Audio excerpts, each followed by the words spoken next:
Here's a sentence I haven't said in a while. Welcome to The Trumpet, the official podcast of Elephant Room Productions. We are back. We had a very slight inconvenience over the past year, I guess is the best way to say it. But we're back and we are ready to go. And, very exciting, this is the most guests I have ever had for an episode of The Trumpet. I've got not one, not two, not three, not four.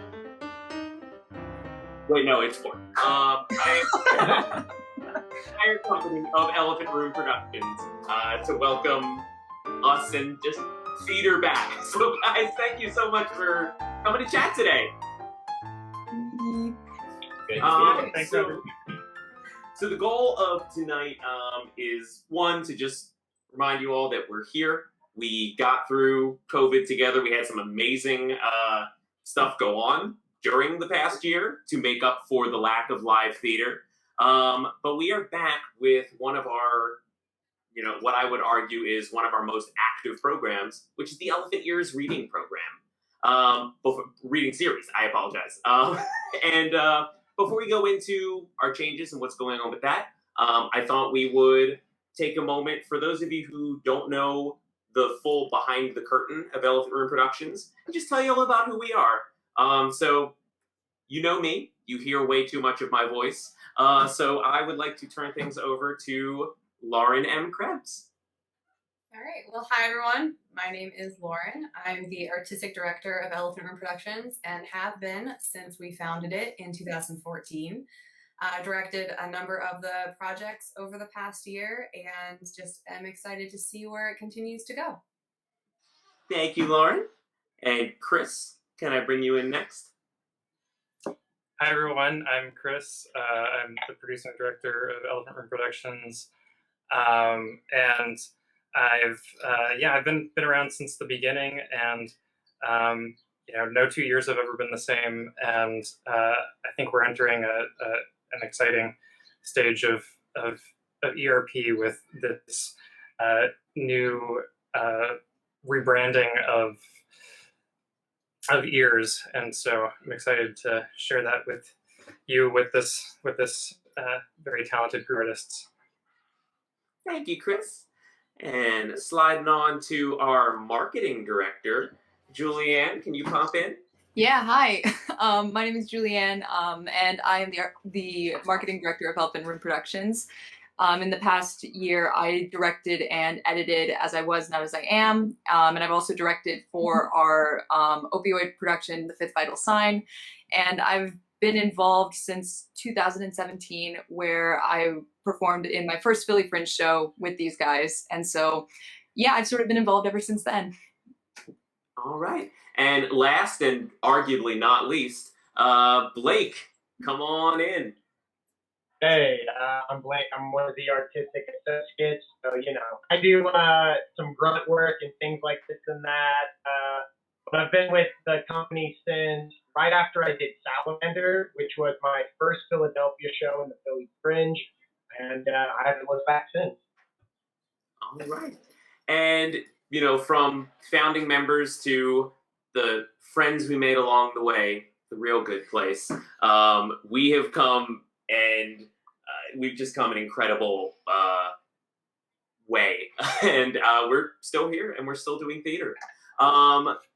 So Lauren, if I could turn over to you, for those of us who don't fully know what the program is, can you tell us a little bit about what the Elephant Ears reading series is and kind of how it got started?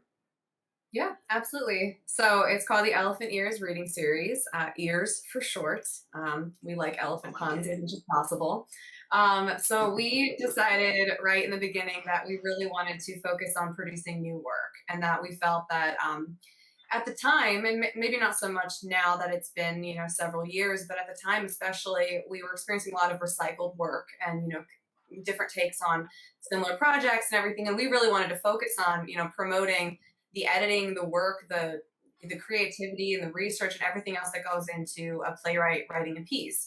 So we thought, how can we really help bolster this craft and help playwrights, move from this stage where they're like, I don't know, I put a bunch of words on a page, it might make sense, people might feel that it works, but I'm not really sure. So we decided, well, what if, what we love, I mean, we love directing plays and putting them up there and everything about it, but I find personally that I really like table work.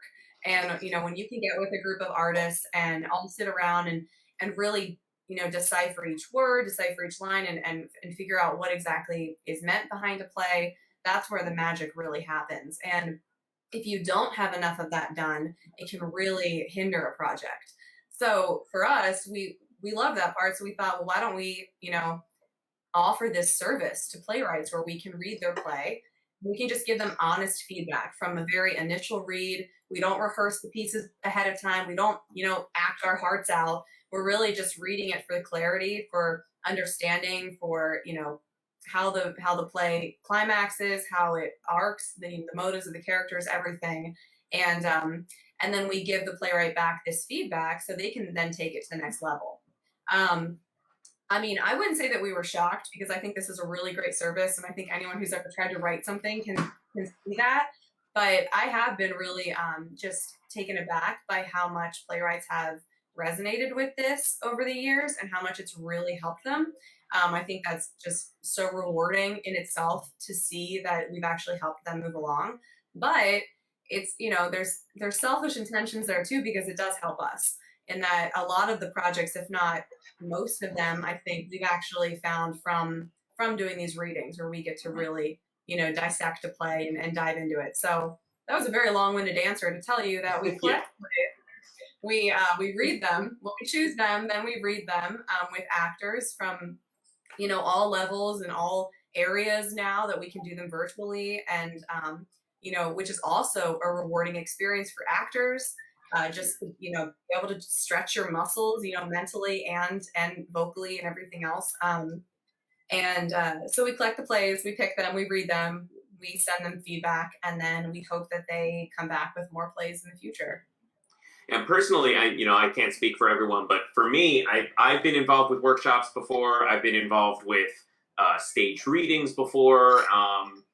Every step along the way of a new play being development, and for me, the thing that I love the most about this program, and the reason if I did not work here, I would probably continue doing them, is that live reaction, that first impression of not having, and you, in fairness, you do always give the option if people want. You usually send the play out, you say, this is the play we're reading. If you want to read it ahead of time, fine. Otherwise, no pressure. I personally prefer to just go into that reading with nothing on my mind about what the play is about, how long it is, anything like that, so that when we give that feedback, I am reacting as if I were an audience member as well as someone who just dived into the piece. Mm-hmm. So Julianne, as someone who has promoted these pieces in the past, what has changed about this program, and what has changed about how we are promoting them? So when I first joined, what the process is when we were just starting this program out, we didn't have our names out there as much, and we didn't know what the demand would be for something like this. And over, I think, upon the 2 first years that they were doing this program, it became immediately clear that there was definitely a need. There was definitely a want for playwrights to want to have their work read. And when I joined in 2017, they were basically at a point where there was a waiting list.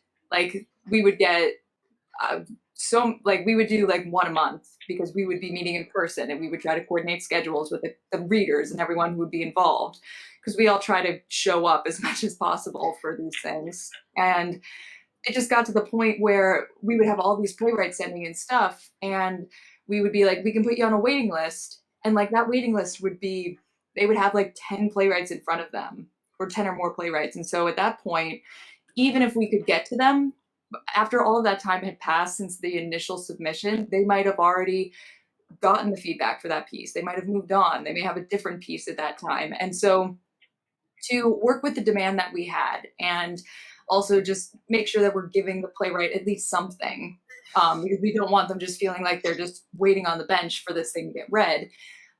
We came up with the idea that for the relaunch of the Ears readings, we would basically just put out a call to arms. Everyone's just like, just send in your stuff. Just send in your stuff, and we will read them, and we will figure it out, and we will pick 3 out of the ones that are sent to us that we think that we're just like, there's something here that we'd really like to dive into, that we'd really like to give feedback on. And for each play that we read, we did give like a little bit of feedback, so at least they received something. It just wouldn't be as in-depth as an Ears reading was, but at least they get something as opposed to just waiting for months and months and months to even talk about getting their piece read. So it worked really well in that regard.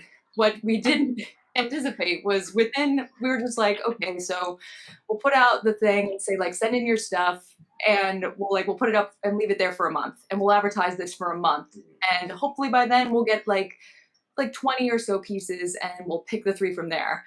Within literally a week, we had 50 pieces between like our 5-person like team, and we're like, okay. Who would have thought at the culmination of a year where no live theater could be produced and very few of us could go in public to work, there would be an excess of hard written pieces? Literally everyone coming out of the woodwork being just like, this will be my King Lear, just reading it into the megaverse.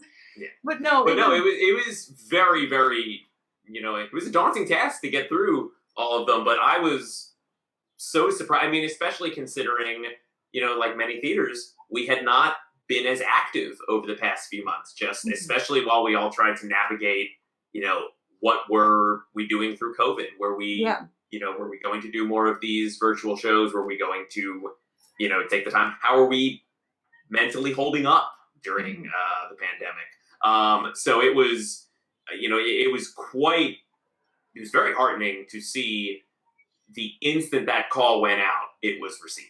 Yeah, it was definitely that. It was, and also all of that time that, personally, from my experience, like just sitting and like not having the theater experience, with the exception of little bits and pieces and stuff that I was working on during the pandemic, just getting to like literally have like, okay, this week, these nights, I just read plays. And it's just something very heartening, and like getting to return to that and just feel like this could be a piece, and we're getting to that point where live theater is coming back. So it was a really like nice little solace for a lot of people who were just coming out of the pandemic, getting to just sit and imagine what these pieces live could be like.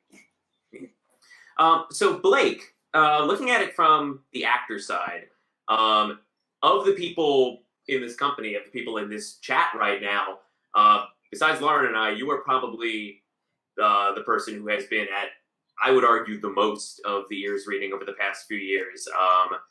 Sometimes I definitely got the impression that my cat much preferred your company to mine because of how often you were at my house reading plays.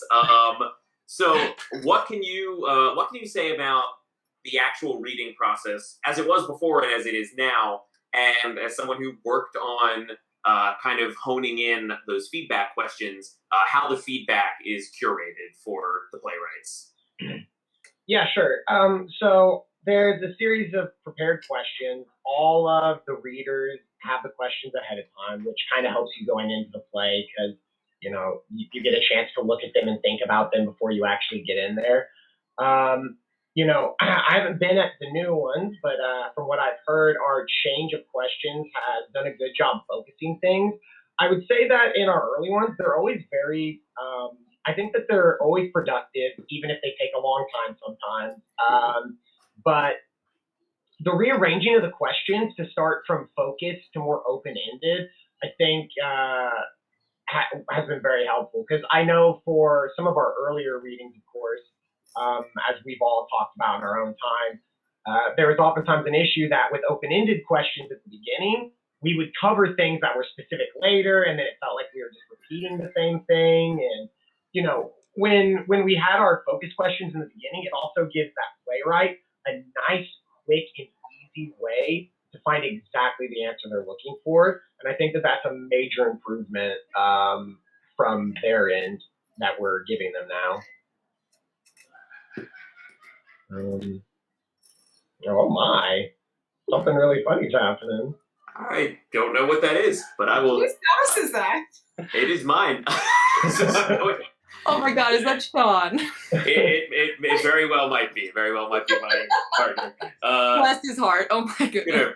Gonna remind him that we are recording and just keep going because that's live theater. Yeah, we have a laugh track. We do. That's how funny Blake is. That's how. Oh. We only use it for Blake, actually. Yeah. That's right. It's funny because my mic was muted for a moment. Anyway, neither here nor there. Just plowing on because it's live theater and that's what happens in live theater. Chris, can I isolate on you for a moment to talk about where we go from here? No, it didn't work. I thought it would work. It didn't work. Where we go from here? What can you tell us about the benefit of these readings and kind of how it has worked for our productions? Yeah, thanks, Robert. So, basically, ever since the ears process, the ears series has been implemented, all of our shows, all of our productions have come from the ears process. There's this journey that we sat down and devised early on in ERP, and ears was sort of this natural fit into it, into the journey, and that was to go from the very early stages of writing and development to a fully produced play, and a couple of the stages, and ears fit in there great because ears is, the submissions that we're getting are usually very raw, and so the playwrights usually want to really work on them together, and so from there.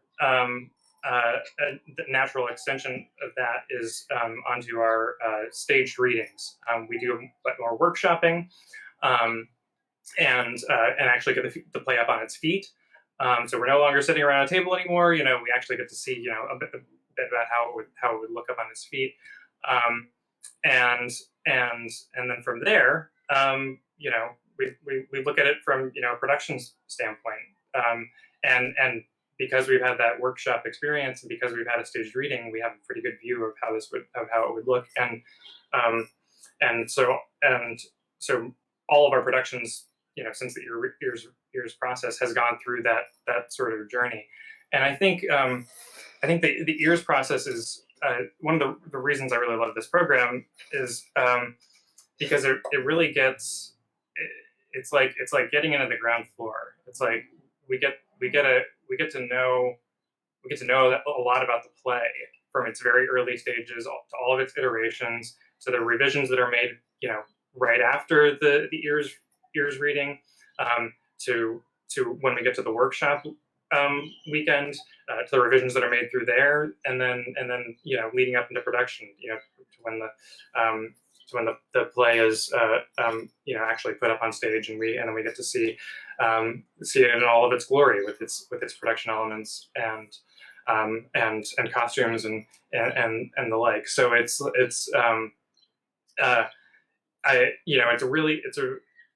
a really great way for us to get to know a play and a playwright to get to know us too.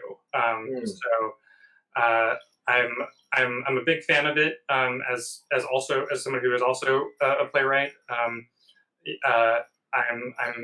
definitely the kind of playwright who loves to keep working on plays. I had such a profound point to make there before I realized I was still muted. But no, I mean, you were right. It is very, very unique to just be on the ground floor of that page to stage journey. I mean, so many shows you see, even the undeveloped shows or the partial developed shows, the most you get is some notes in the program from the director or the playwright saying this was my journey. Just being able to be on the ground floor and hit all the buttons on the elevator and watch how everything gets made, it's why we do theater personally. And just to throw this out there, I did not prep anyone for this in the pre-interview, but if y'all could describe the EARS program in one word, what word would you pick? Oh no, I gotta go. All together, 1, 2, no, I'm kidding. Chaotic. Paul?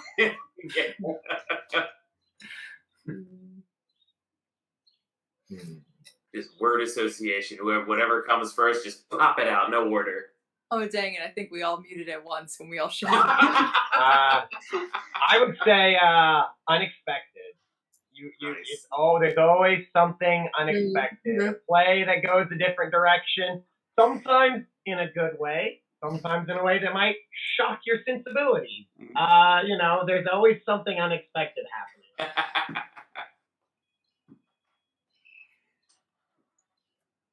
Okay, I have one.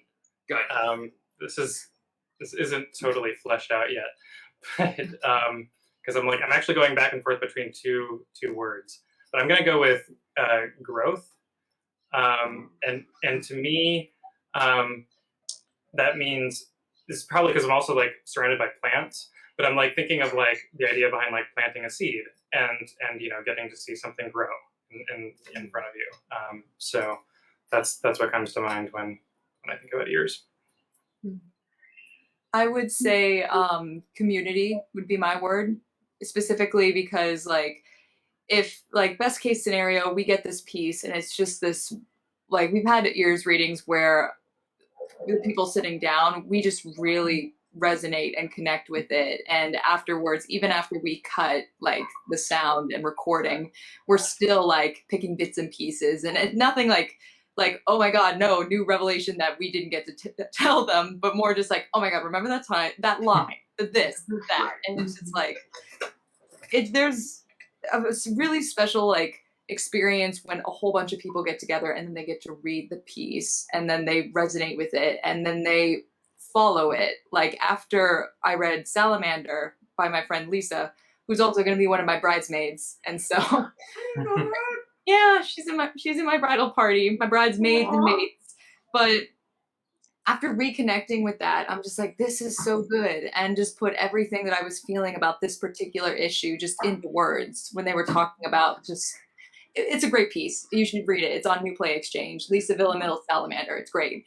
But just it got me excited to follow this piece and follow this artist and get to know more of their work. And so I think that if the program, if it's just if you get good feedback for your piece, that's great. But what's even more amazing is you get to meet all these amazing artists and connect with at least 5 different ones and create this whole ears reading community. And I've talked far too much. Lauren, No, I was actually gonna. It's funny because you guys both said things that I was going to say, but I have a different word, which I'll get to in a second. But I was going to comment and say I totally agree with community. And to be clear, we actually suggested the playwright not be there for it, but Julianne is saying she feels this much of a connection to the playwright, even so, because they are such a part of it. And I think that's really neat that they are this unspoken person. We find we get better feedback when the playwright's not present, which I think most playwrights really agree with, and kind of takes some pressure off them a little bit too. But at the same time, they're still really ingrained in it. They're still a part of it there with you, because to get to my word, which is, I think the readings are humble. And I think it's humble because I think we all come to it with a sense of humility. And, the playwright to be able to put something that you're not done with, like Chris said, these are raw, these are not prepared. They're not, some of them, are, and some are more or less so, but, you're putting it out there specifically to be judged. And even if that's in a good or bad way, theater's a lot of judgment for sure. But this is specifically, I want you guys to critique it because I need that. And so being able to be that humble to put forth your art, I think is really important. The actors come into it and they're humble. They don't know the piece very well. They're usually with a bunch of actors they've never met before, which I think is wonderful. And they come together and they read these characters. They give their thoughts. Their thoughts are valuable. We don't discount anyone because of, level of experience or anything like that when it comes to these readings. It's really just you as a human being coming and bringing forth what you have to give. And then even as a facilitator, you have to be humble to be able to take this piece you don't know anything about, guide these actors in a discussion that is going to be worth, what this playwright put into it. And so I think in general, it's this, in this career that could be, very egocentric and, self-involved, which it can be, we're taking a step back to really say, like, we need this community. We need this growth. We need this, I'm forgetting Blake's word right now, but we need this, group of people to come together to really, I think it was unexpected, to find some unexpected results, to really come together and work on this because it's important. So, and I think it's worth noting when you bring up the experience of the playwright that I speak for myself. I don't know if I speak for anyone else, but I've seen plays written by people with a million accolades and Pulitzer Prizes and various reviews and critics that just have missed the mark with me. And some of the most compelling, visceral, unfiltered theater has come from people who don't necessarily have a name or a stance or this kind of firmly grounded reputation. And I guess for me, I would just say my word is family, because that's what I feel when I'm working with everyone in Elephant Room Productions. All right. Well, before we wrap up today, before we wrap up for the day, I have asked Julianne and Blake. They have agreed to something that they don't know what they've agreed to, because of the people here, Julianne and Blake, I would say, are two of the people who spend about as much time on the stage as they do behind the scenes. And because the whole point of Ears is bringing new works to light without any preparation or rehearsal, I would like to throw a quick little game at you called Half Rehearsed Scene. So Julianne, if you will please check your email. I have sent you a sample of a scene by friend of Elephant Room Productions, Emily McClain, who has appeared on this podcast and has submitted some works for us in the past. Blake, you do not need to check your email. Oh. The way this will work, Julianne, you are only going to read the first character in the scene as the lines are written, no deviation. Blake, you're just going to fill in the blanks. You're really putting me on. You're really putting me on the spot, ain't you, bud? Hey, that's what you get for agreeing to something that you had no idea what you were agreeing to. You're right. That wasn't necessarily the most intelligent move I've made all day. Welcome back, theater. Welcome back. All so, right. Julianne, whenever you're ready, you need All to right. actor prepares yourself. I'm not ready. No. Okay. Scene. Oh my God, Louise, there you are. Jesus Christ, I've been looking all over for you. You're looking for me? It's fine. I'm here. Okay, I didn't realize that you were waiting on me. I'm sorry. No, Lou, I'm here.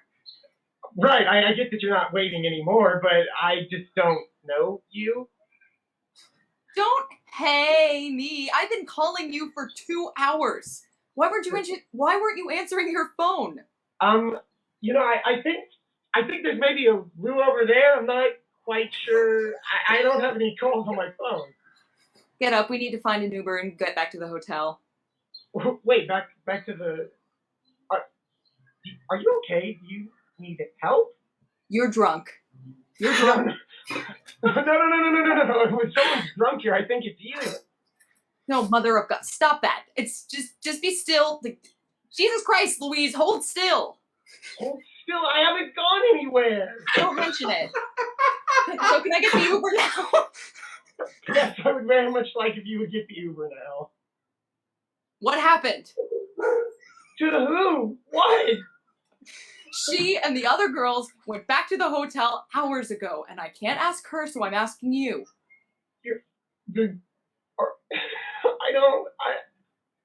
That's not even my name. Wait, the girls, Okay, fine. Okay, fine. Fine with what? What did we agree to? God damn it, would you look at those peak surge prices? The cheapest is $45. To go 7 blocks? Yeah, that's actually pretty ridiculous. I'm gonna go ahead and change a little direction there. That is a little ridiculous. 45? What are you gonna do? Stay out here on the street corner after Mardi Gras? Because if that's not the opening sequence of Law and Order New Orleans episode, I don't know what is. Are you inviting me to come back with you? No, of course not. Lord, you're drunk. Okay, so what are you looking for? You looking for me to pay for the ride? You don't want me to come? You don't want me to go? What am I allowed to do? Scene. And I'm not allowed to do anything. That's the end of the scene. Apparently not. We don't get any resolution. Bravo. Nope, not even a little bit. That was the most disjointed thing I have ever done. You know what I love though? There were some moments. There's some moments where it really, Yeah. I was feeling it. Are you inviting me back? God, no, you're drunk. Yeah, that was great. That was perfect.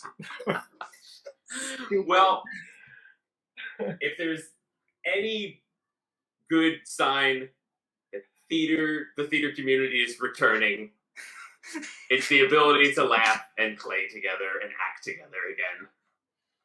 Julianne, Chris, Lauren, and Blake, thank you so much for coming on and chatting with me.